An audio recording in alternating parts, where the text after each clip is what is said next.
இன்னைக்கு ஒரு குட்டி ஸ்டோரியோட தான் வந்திருக்கேன். ஸ்டோரி பாத்துடலாமா? ஒரு காட்டுல 2 முயல் வசிச்சு வந்துச்சாம். அப்போ அந்த 2 முயலும் பேசிச்சான், இந்த காட்டுலயே நமக்குன்னு ஒரு பூந்தோட்டத்தை உருவாக்கணும் அப்படின்னு சொல்லி ஒரு குட்டி பூந்தோட்டத்தை உருவாக்கிச்சான்.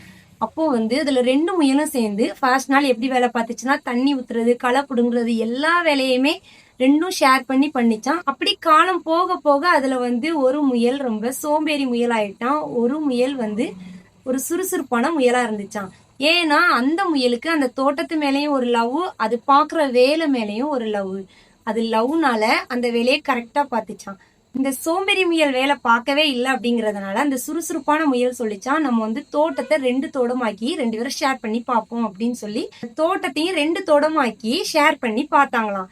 அது பார்க்கையில இந்த சுறுசுறுப்பான முயலோட உழைப்புனால அந்த தோட்டம் பூத்து குலுங்கிச்சான். இந்த சோம்பேறி முயலால இந்த தோட்டம் அப்படியே பட்டு போச்சான். இந்த சோம்பேறி முயலுக்கு அந்த சுறுசுறுப்பான முயலோட தோட்டத்தை பாக்குறப்போ இவ்வளவு ஒரு பொறாமையில, நீ என்னைய ஏமாத்தி தான் அந்த தோட்டத்தை வளர்த்த அப்படின்னு சொல்லிச்சான். நான் சொல்றேன், இந்த தோட்டம் பூத்து குலுங்குனது இந்த முயலோட உழைப்பு, இந்த தோட்டம் பட்டு போனது இந்த முயலோட சோம்பேறித்தனம்.